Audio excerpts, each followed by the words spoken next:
Welcome to the Fire Sprinkler Podcast with Chris and Logan.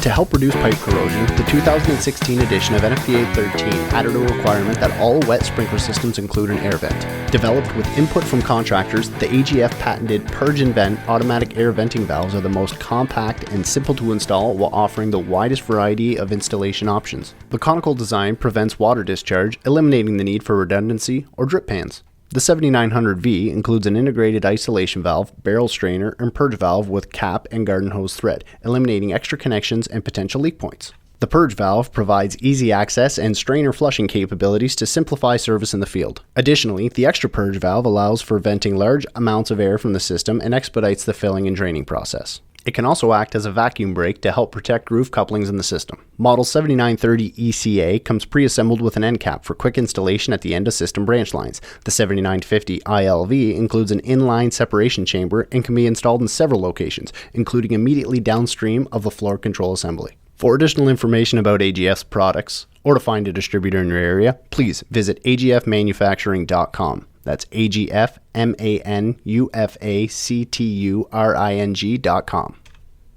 Hey everybody, this episode of the Fire Sprinkler Podcast, I have Matt and Adrian from Senju Sprinkler. Senju Sprinkler is a Japanese manufacturer who has been coming to North America for about 10 years now. As of right now, it looks like they're focused more on the residential market. They've got a couple sprinklers out there like the K3.7, which is kind of streamlined for a 15 by 15 with a very low flow requirements. Super awesome, super neat idea. Regardless, it was a great conversation. We talk about not just stuff with Senju, we talk about sprinkler in general. Awesome conversation. I want to thank these guys for all the support and thanks for coming on. Check out senjusprinkler.com if you have any more questions or if you're interested in learning more about the product.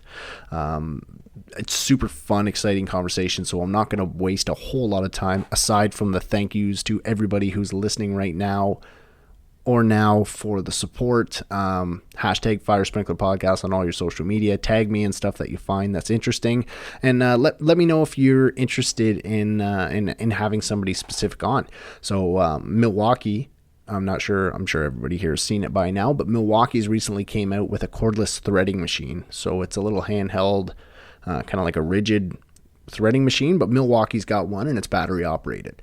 I would like to try one. I would like to talk to somebody from Milwaukee about that product. And if you want to hear or learn more, tag me in all their posts. Tag Fire Sprinkler Podcast. Have them come on. Let's do this together. I can only do as much as you guys tell me to do. So if you want something specific, let me know, let them know, and let's get this done together. Hashtag Fire Sprinkler Podcast. Find me on all forms of social media. All forms that I have, Twitter, Facebook, and Instagram. You can find me on LinkedIn. It's just my name, Chris Logan. Thanks everybody for the support. And without further ado, here's my conversation with Adrian and Matt from Senju Sprinkler. Hey everybody, thanks for tuning in to this episode of the Fire Sprinkler Podcast. On this episode, I have Adrian and Matt from Senju Sprinkler. We were talking a little bit before we went on the air. Super excited to have them on. They're very enthusiastic. We can hear them moving around a little bit in the background there. They're pumped to talk sprinkler. I'm pumped to talk sprinkler. So why don't you guys introduce yourselves?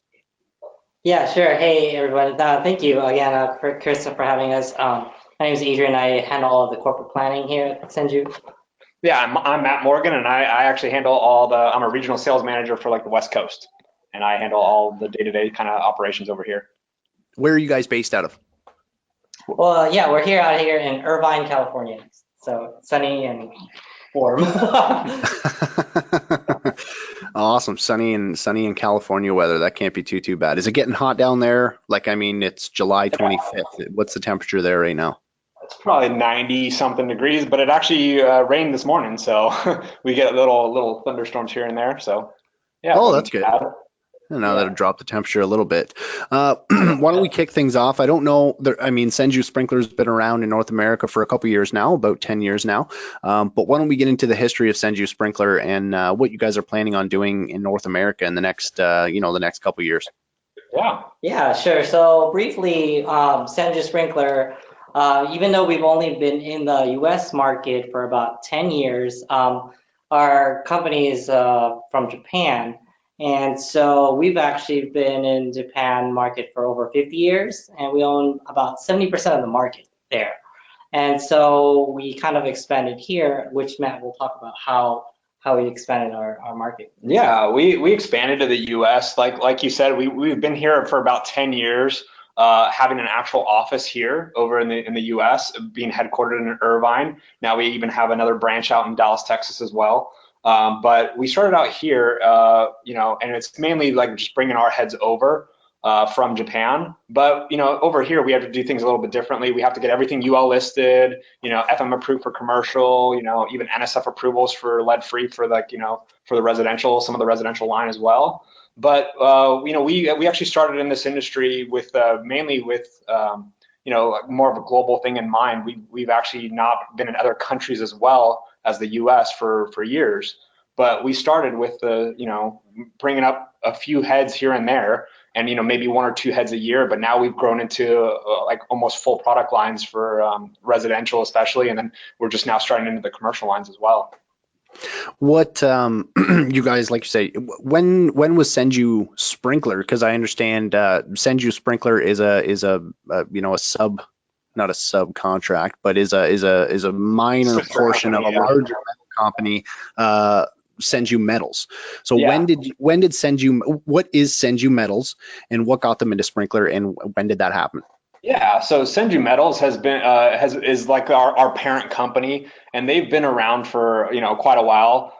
Their biggest thing is they actually produce different types of metals, but mainly solder and solder paste. So in Japan, they use mainly solder for sprinklers. They don't use a lot of glass bulbs, and so that's kind of how it all started. And first sprinkler head for Japan started in 1963. So they've been going global, trying to go to different markets for years since then. So that's what landed them in the U.S. market about 10 years ago. So Senju Sprinkler started in 1963, or the parent company started in 1963? The parent company was around before that. Senju Sprinkler essentially came out of like after they wanted to start producing sprinklers. So Senju Sprinkler in Japan has been out there for over 50 years now. So Wow. Right around that time when they first came out, and then as we came out over here, that's when we started here as a separate daughter or sister company, however you call it. We started out over here about 10 years ago in the U.S. market. And So how? Sorry, go ahead. Oh, go ahead. So how over in Japan you guys use mainly like solder sprinklers, solder type sprinklers, like the solder link and lever sprinklers. What's the reason for not using like frangible bulb sprinklers over in Japan? So the big reason for that is mainly in Japan. Japan is well known for its earthquakes and stuff like that. So and then having Senju Metals making mostly metal, that's mainly like what they've gone to, and they've always been producing sprinklers with solder. And so they've actually kind of I want to say almost perfected like the use of the solder, like especially in what we call as a compressed fusible solder, which no other manufacturer uses. But in essence, you can still have glass bulbs in Japan, and some of that, since we control about 70% of the market share over there, there's about 30% controlled by about 3 or 4 other manufacturers over there. And I've heard that there have been some glass bulbs out there, but to be honest, most of the sprinklers around there, they are fusible link or compressed fusible solder. And the reason is because in Japan they actually have a lot of earthquakes, and with the earthquakes, the number one head that we sell in Japan currently is it's a high impact sprinkler. So this high impact sprinkler actually can take kind of take a beating and still hold pressure, and that's the number one head that they sell, and they sell about almost 2 million or over 2 million heads a year just for that one head alone. Wow. So hold on, you glazed over something that I think you should probably touch on a little bit more. Yeah. You guys have a 70% market in 70% of the market in Japan? Yeah. Yes, we said that. Yeah, in the Yeah. beginning, and yeah, again. You said it so nonchalantly, like, no big deal, 70% market share. We're just beating all up big dogs up.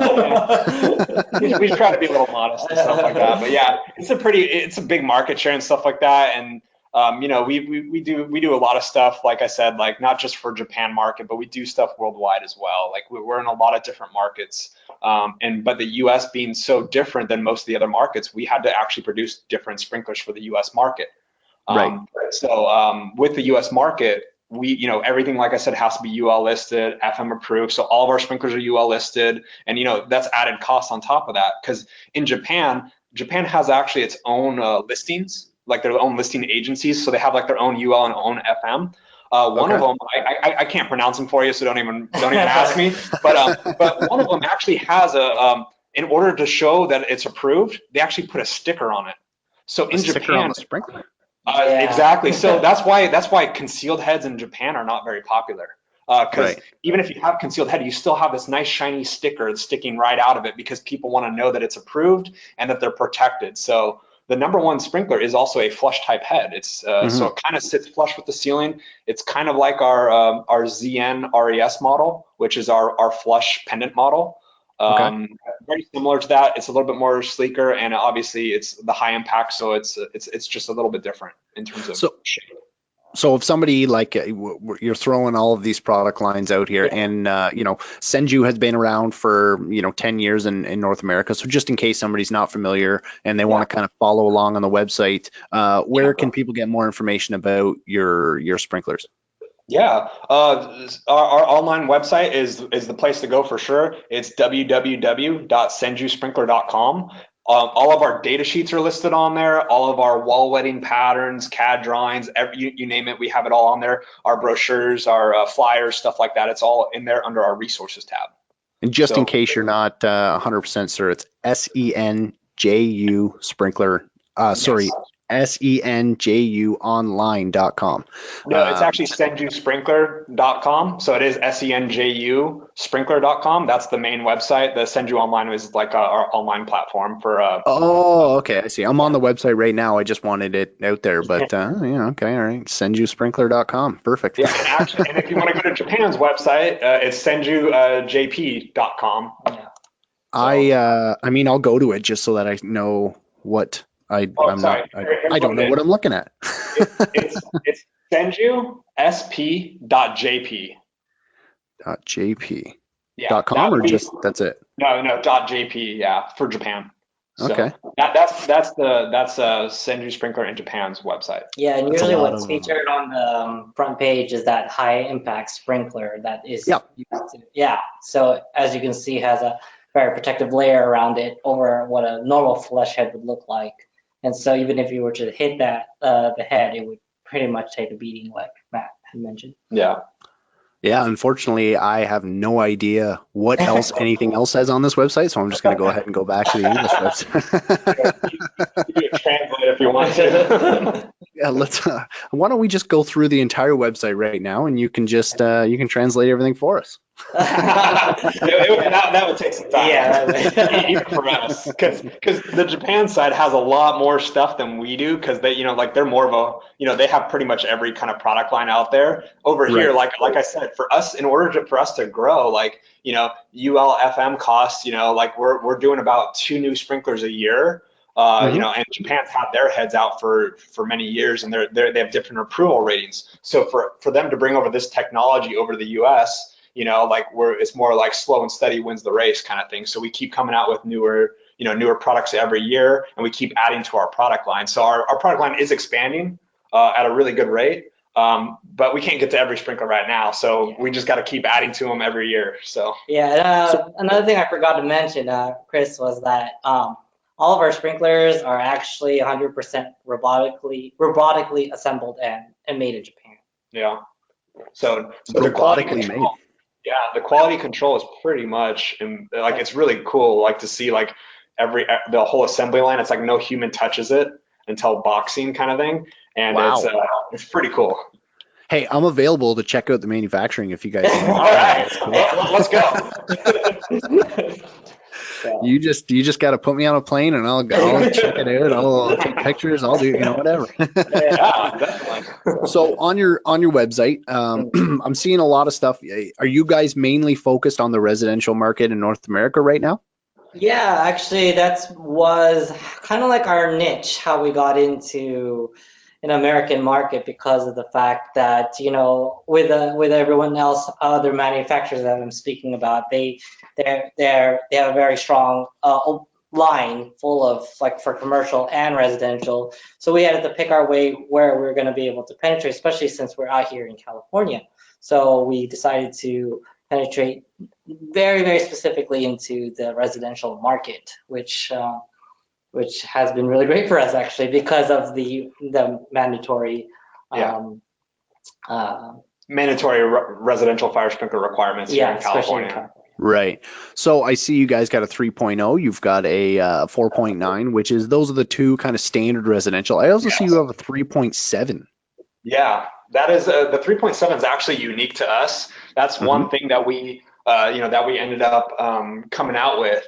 And the reason being is because if you actually if you actually mathematically calculate the K factors per room size for a 14 by 14 spacing, that is actually the optimum K factor. And we realize that not everybody's kind of used to the 4.9 with 16 by 16 spacing. Yep. So with the 3.7, shortening it, because stick of CPVC pipe's 15 feet long. So and typically room sizes, depending on where you're located and how big of the rooms are, the 3.7 actually goes down from, instead of a 4.9 being at like 13 gallons per minute at 7 psi, the 3.7 brings it down to 10 gallons per minute at 7.3 psi, which is a 3 gallon saving just by going from a 16 by 16 down to a 14 by 14 foot room. So this is huge for those guys that are in especially in Central California, even Southern California, Northern California, and guys all throughout the country that have water restrictions. Right. They get under.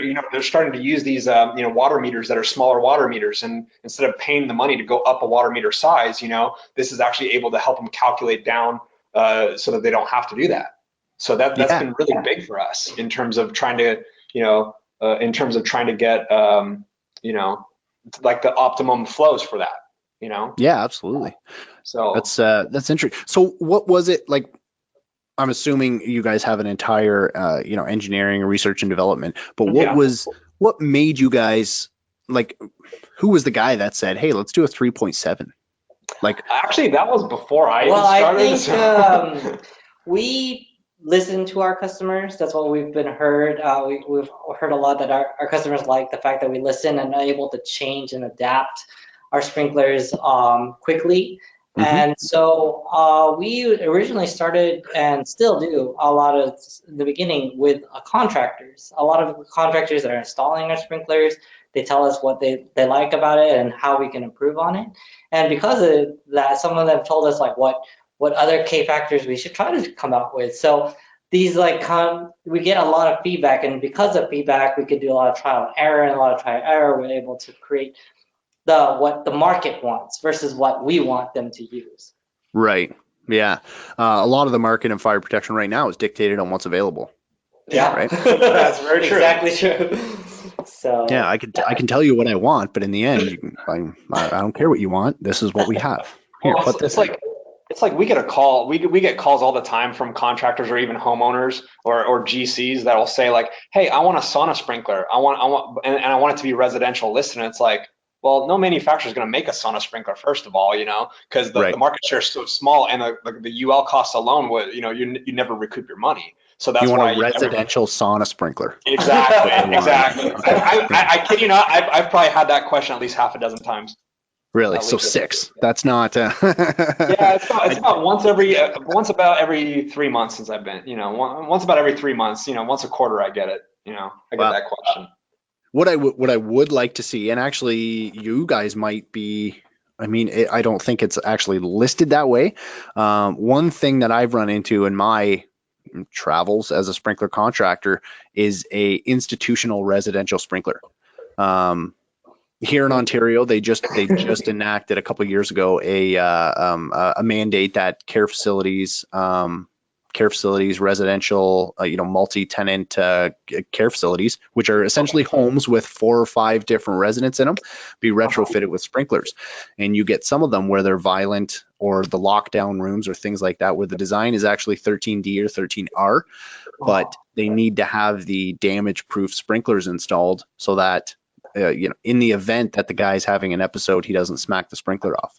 Oh yeah, that's true. You know, that brings me up to you probably hear just on that end where smacking the sprinklers or damaging sprinklers. I have a funny story where recently we got a call from, a lady using in her garage. She used the semi-recessed pennant that was already installed there as a hanger, and ended up flooding her whole garage. So, there's other. It's just funny to hear that these things actually happen out there.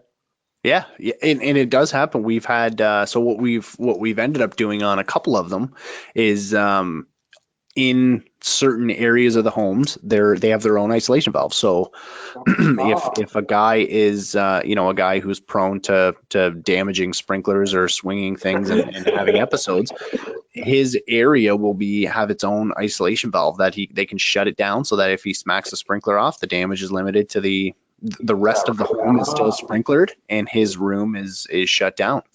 AHJ approval and all that other kind of stuff. It's got to be wired up to the fire alarm panel, but that's a way that we got away with it. But if I've told every manufacturer, a residential damage proof sprinkler would be awesome.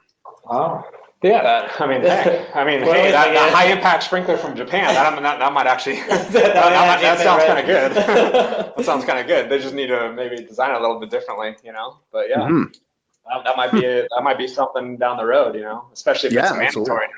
No. Well, and it is, unfortunately, like it was required to be done by January 1st, 2019. There's still a lot of facilities that haven't been done yet, but there's also a lot of facilities that they would love for us to take the valves out and just have a single system with a sprinkler that can take a little bit of a beating, right? Regardless, let's get back on not what I want, because you just said, oh, your contractors all the time telling me what I want. It's so so awesome. and then I told you what I want. You were complaining about contractors always saying what you want, and then I just told you what I wanted anyways.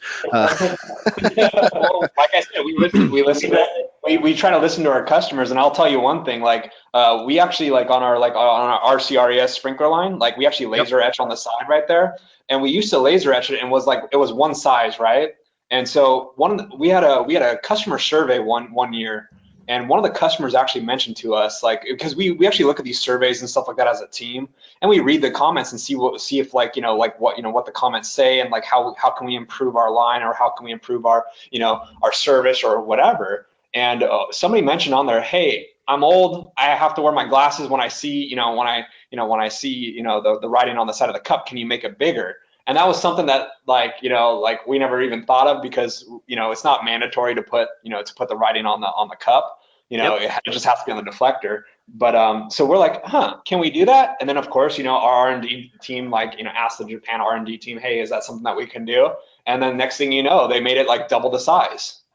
Because we had enough real estate on the cup to do it, so they decided to make it bigger. And that was one thing that we just did, and it happened almost immediately. Within 3 months, all of our production line changed.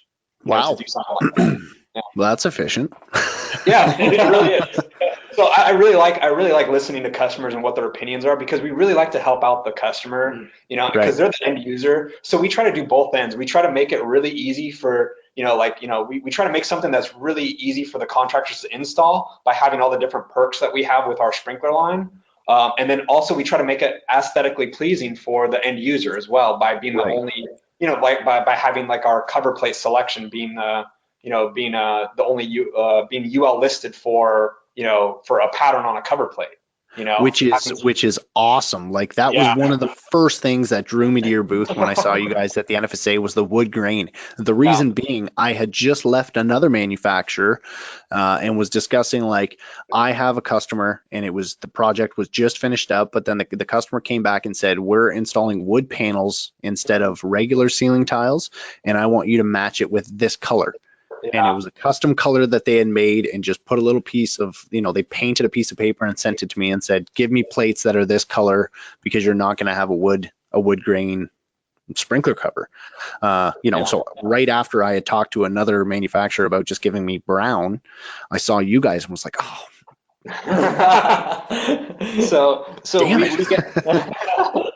get that a lot actually. So a lot of people just even on the customs, we do customs all the time, right? Yep. So Yep. we'll want people that want to match something identical, like a piece of wood, a piece of marble, whatever it may be, right? So we have the capabilities to do that. But then we also go on the other end too. So we have some like distributors or some some other people that will want something that stands out. So we've actually done logos on cover plates before. Really? Yeah. So actually, like one of the things that we have done, like we've done like logos for a couple of our distributors. So when they had a new building, they replaced all their sprinklers with our sprinklers, and it would say their logo on it. Wow. Yeah, and then also like we've had inquiries from colleges, that have said, hey, can you put our logo on a cover plate? And I mean, that would be great. Think about I think it'd be great to have like Notre Dame with the Fighting Irish on a cover plate, Yeah. something like that. In the locker room or something like that. I think that would be something that would be really cool. That's taking branding to the next level as far as fire Exactly. protection is Yeah, concerned. might That's as well, awesome. right? Yeah, and then So- also Matt actually, just one more example here was that we here with a lot of union contractors, there's the union here. He taught some of the classes to some third level apprentices. And what happened? What did they end up Oh doing? yeah, so we ended up so I ended up talking with them and stuff like that, and they're like, hey, it'd be really cool if you could put our logo, like the union logo, on the cover plate. And I said, yeah, we can do that. Next thing you know, like they're like, hey, we need like 100 of them or whatever. We're gonna put them all throughout the building, and now there's this nice bright logo with like a dark blue background on a white ceiling. So right as you walk in, it's just you can just see it, popping out right there. And that was what's the good whole about point. that? Yeah. The good thing about that is everybody that goes into that, the union, the fire sprinkler union, for wherever it is, what is it, Los Angeles? Yeah, it's the 709. I was going to say 709 is Los Angeles. I thought it was 704, but you're closer than I am. The first thing 90% of the people are going to do when they walk into that building is look up. And if they see the sprinkler and it's got the logo on it, that's just oh, that's badass. That's cool. Exactly. So and we get a lot of inquiries for that. I'm going to need you to send me a custom with the Fire Sprinkler Podcast logo on it. I'll send you the logo, and I'm going to need one of those cover plates made up. I think we can do that for you. Yeah, we can definitely do that. So. Awesome. My wife may not be too happy with me putting Fire Sprinkler Podcast cover plates all over my house, but whatever. She'll love me if our house ever catches on fire. Exactly, right? Yeah. So what you guys also told me last time, like we're on the topic of these cover plates, and another one of the cool stories, I think it was Nashville or San Antonio or one of those conferences that we went to.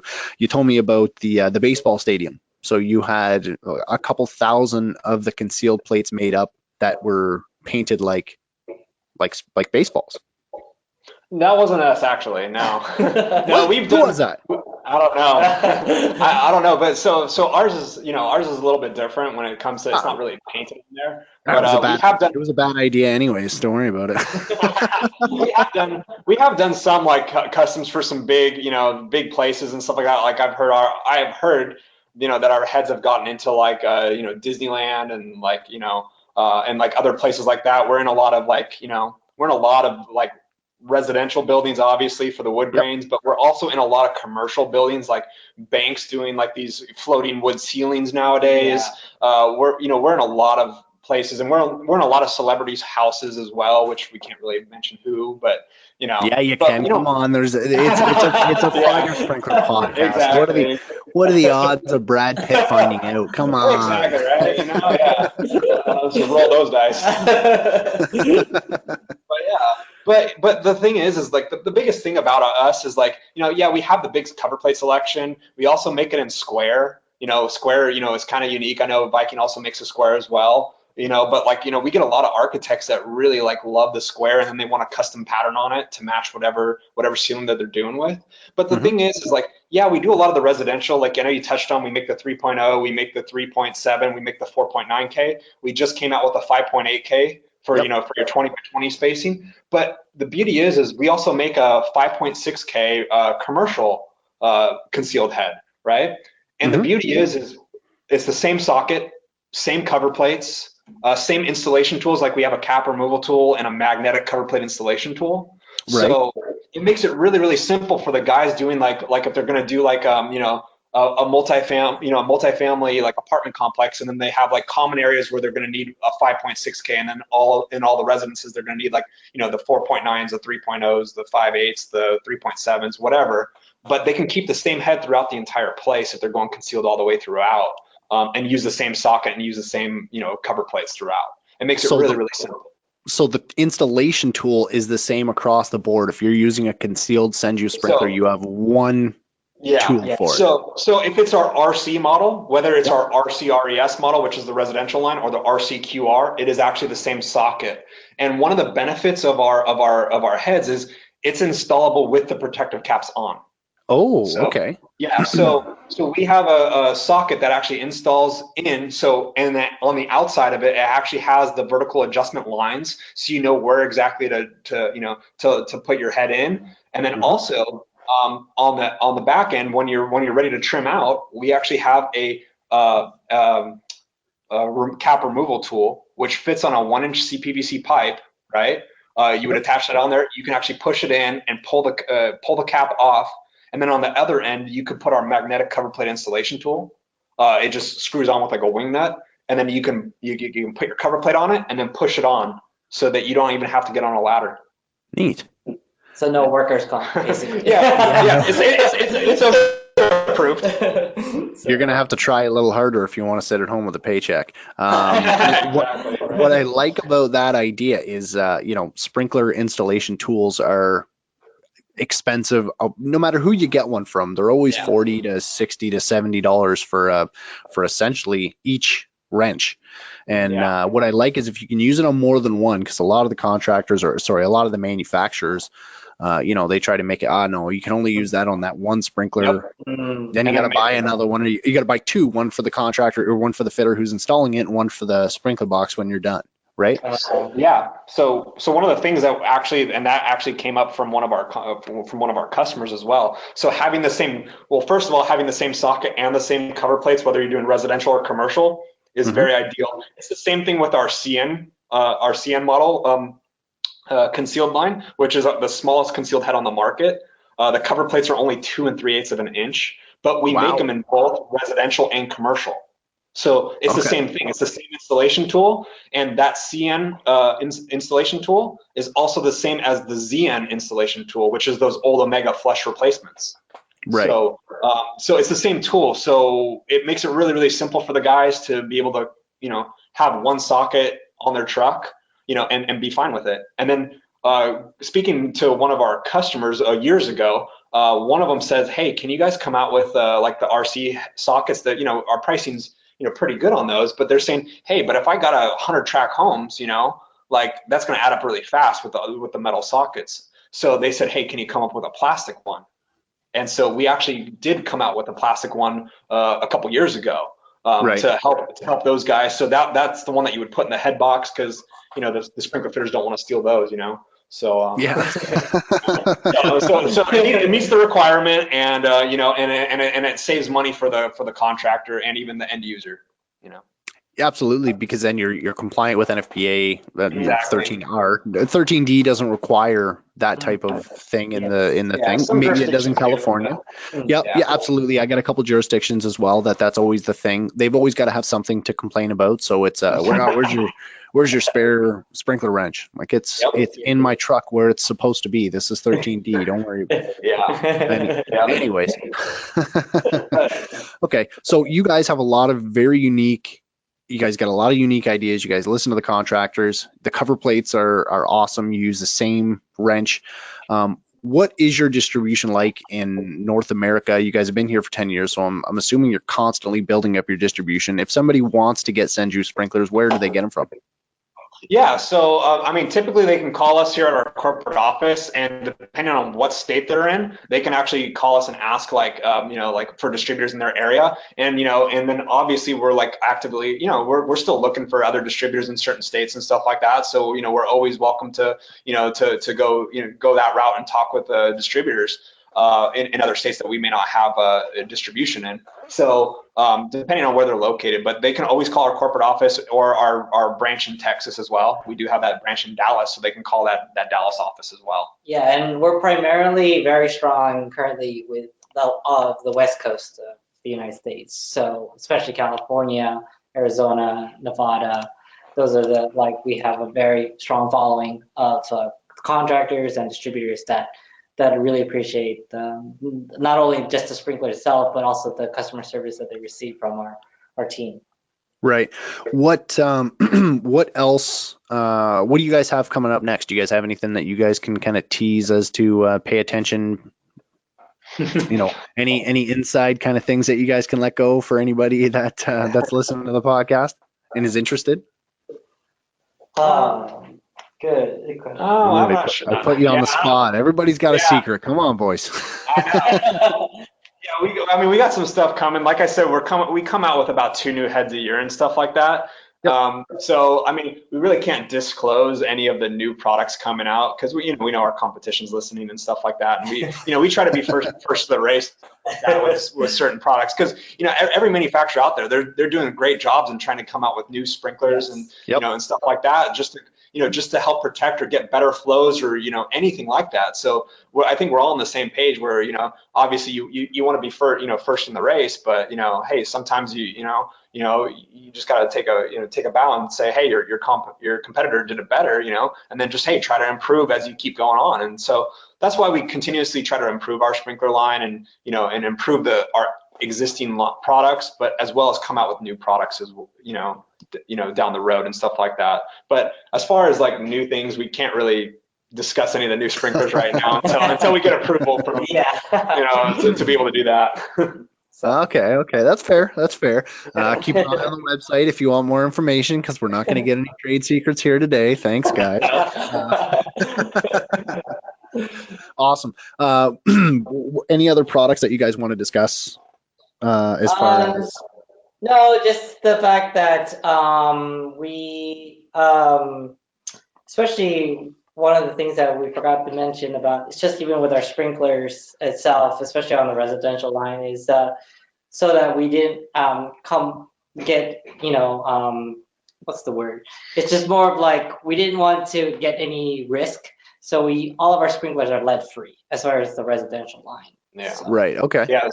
So that with our RC RES heads, they're all listed as NSF approved. So so it's just one of those things. So they are lead free and stuff like that. Because we're starting to hear rumors from other places and stuff like that, especially California being the way that it is with with laws and stuff like that. Where the trend might be towards going through all products need to be lead free. So for us, it was just an easy thing just to be able to have one product, and just have it like be lead free, even though it costs more to produce. It's still like we won't have that issue of like, hey, was that the lead free version or the non-lead free version? You know what I mean?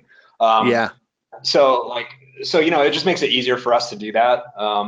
Especially with the RC RES line, that's the one that is NSF approved. And so we typically went that route at the beginning just so that we wouldn't have any. Because down the road, you never know what the laws are going to do to change and stuff like that. Yeah. And with the lead in the systems and stuff like that, and people being more, more conscious about the products that they put in their homes and stuff like that. So, and in their water system. So, we're starting to see that a lot. So.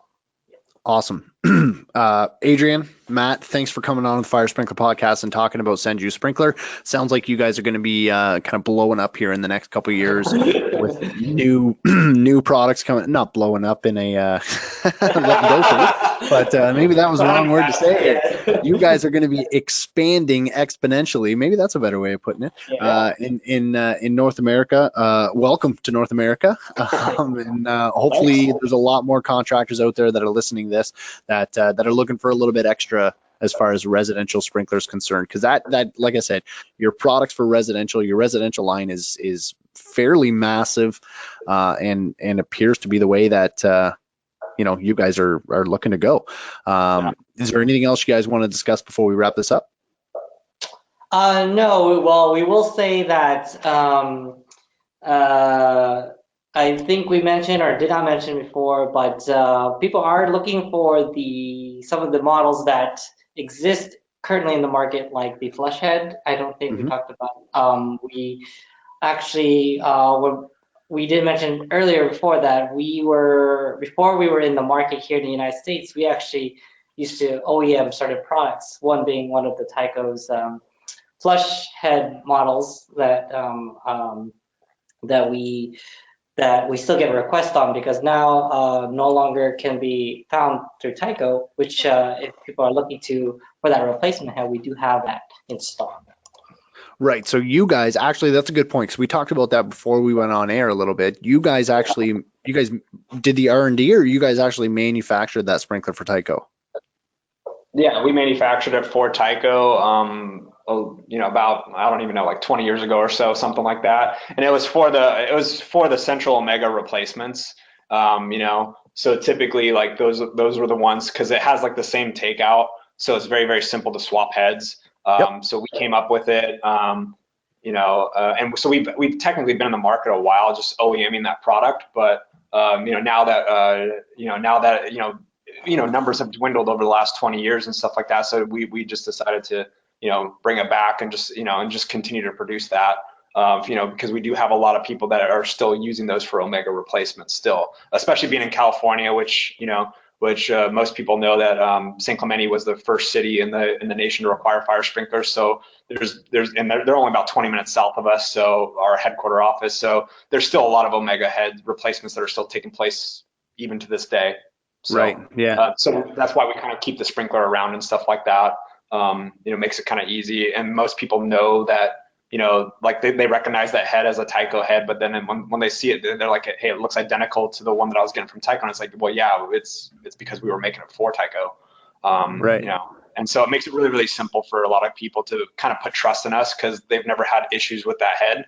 So it's the same technology that we use. The compressed fusible solder is the same technology that we use in our RCRES heads and our CN heads as well, and stuff like that. The compressed, sorry, say that again, the compressed. Yeah, it's compressed fusible solder. So, talk about that process a little bit, because we talked about that before the air as well, and it's something that's very interesting to me, and it's something that's exclusive to Senju Sprinkler. Yeah. Yes, it is. So the way it works is so a fusible link. We also do make fusible link as well, but a fusible link is technically it's pretty much two pieces of metal, and then sandwiched in between is the solder, right? And then you put tension on it to be able to separate the fuse. So compressed fusible solder works a little bit differently. So it's pretty much a cylinder going into a cup that's a little bit bigger than the cylinder, and the solder's all the way around that cylinder. So it's slightly different in the fact that like the tension's pulling the cup away from the cylinder. So what it does is it creates more of a plunger type method, which reduces, actually puts more friction on it. So it makes it a little bit more sturdier than just the regular fusible link. So it's something that we've been making, and it's proprietary to us, that we've been making and putting in our heads for years. But it's a really, really strong sprinkler. And one of the things that we like to, that we do here is with some of our new hires and stuff like that, we'll take apart one of our concealed heads and remove the cup and stuff like that. And then we'll give like a pair of needle nose pliers to like one of the guys and say, hey, go ahead and try to pry the fuse off. Yeah, like they can go ahead and bend the heat collector and stuff like that, but the fuse itself it's pretty hard to get off. I'm sure you can with enough force, or bend it or something like that. But it's one of those strong heads, and that's the same technology that Japan uses for their high impact sprinkler. They use the same thing behind the sprinkler. But they just make the heat collector a lot stronger material, so that it makes it very well able to withstand a lot of force. Yeah. So ideally, people aren't going to be taking needle nose pliers to the sprinkler. Yeah. No, and that's the whole point. Because I actually had one guy. One customer mentioned to me, and I forgot his name, but I had one customer mention to me that he wasn't, he had glass bulbs in this facility that he was installing sprinklers in and stuff like that, and he was inside of a basketball court area, like a half court or something like that. It was like one of those things, and they had security cameras around and stuff like that, and a head actually went off, and the head actually had a cage around it and everything. When they pulled the video, they found out that it was actually a kid with an airsoft gun that was shooting out the red glass bulbs. and the only way they found out was because of the surveillance. So you really can't do that with the compressed fusible solder. You can go ahead and shoot a softball, or shoot the little airsoft gun, and it won't actually do anything. So it's just it's a lot sturdier of a product. So that's why we Well, use it. yeah, and if we're going to talk about like just fire sprinkler in general, as we all know, fire sprinklers save lives, and Yeah. That's right. so that's the whole point with having a very strong, even though it has a fancy name to it, compressed fusible solder. It's the whole point is we want to make sure it activates correctly, it Yeah. does not misactivate, and it does its purpose, Yeah. which is to protect. Yeah, lives. you want the sprinkler to work when it's supposed to and not work when it's not supposed to. Exactly. And Right. so, and being, like coming from like the service side of the industry and stuff like that, I used to get service calls, from customers saying, hey, we had a head go off in this hotel room, we want to know like how the head went off, Yeah. And it was like, my sprinkler fitter would go there and be like, it's glass bulb. I can't tell you how it went off, Yeah. But at least with solder, you're able to see if the solder melts or not. So it's very easy to tell if it was actually tampered with or if it was activated by heat. It's Right. very Yeah. easy to Yep. tell with solder. So Yeah, I've had a couple of the older, I guess I won't name the manufacturer's not around anymore. The old Grinnell style, the Durspeeds. Yeah.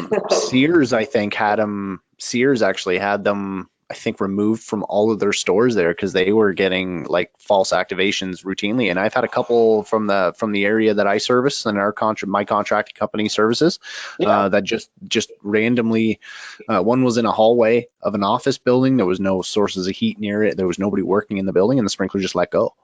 Wow. Yeah.